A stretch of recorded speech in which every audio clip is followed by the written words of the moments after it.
Olá! Hoje a gente vai mergulhar numa decisão judicial bem importante que saiu recentemente aqui no Brasil e que tem tudo a ver com a nossa história. E para começar, vamos direto ao ponto com um número: R$ 400 mil. Guarda bem esse valor aí, porque ele é o centro de toda essa história. Mas afinal, o que são esses R$ 400 mil? Bom, é o valor de uma indenização por danos morais. Sabe, uma compensação por todo o sofrimento e as violações que ela passou. E quem decidiu isso foi um tribunal federal que concedeu essa indenização para ex-presidente Dilma Rousseff. Ok, então vamos entender melhor essa decisão. O que exatamente o tribunal determinou? Olha só, a decisão tem basicamente duas partes. A primeira é essa que a gente já falou, a manutenção da indenização de R$ 400 mil por danos morais. Mas não para por aí não. O tribunal também determinou uma nova reparação, dessa vez econômica. É um pagamento mensal, para sempre, sabe? E o valor é calculado com base no cargo que ela tinha antes de ser presa. Ah, e um detalhe super importante: o processo não acabou. Essa decisão ainda cabe recurso.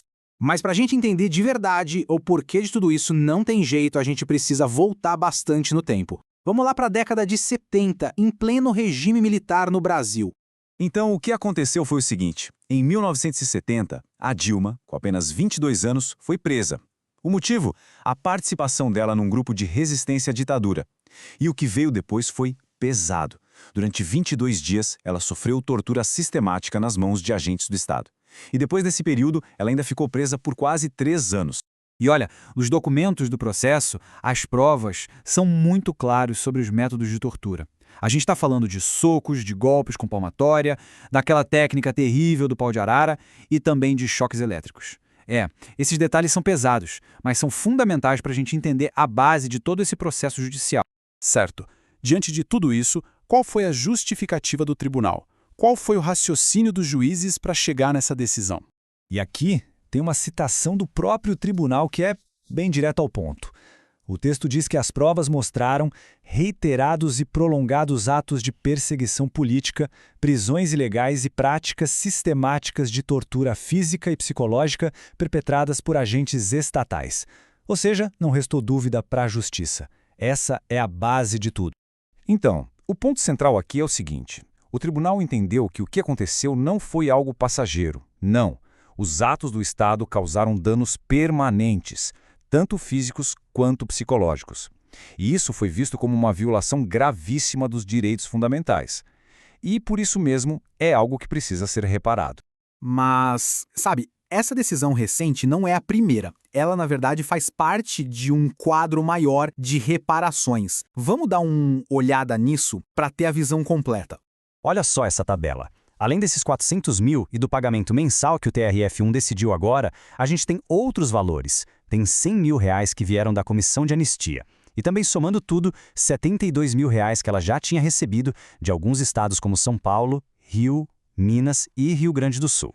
Juntando tudo isso, a gente consegue ter uma ideia do montante total das reparações financeiras que ela recebeu ao longo do tempo. E o reconhecimento não é só no dinheiro, não.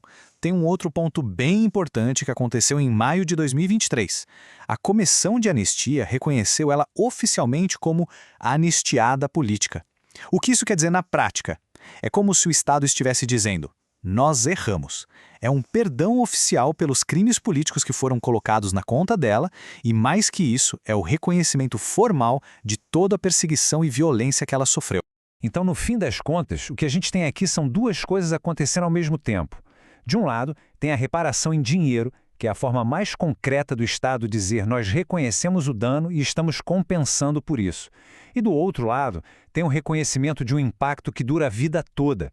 É uma tentativa de lidar com as cicatrizes físicas e psicológicas que ficam para sempre quando a violência vem do próprio Estado.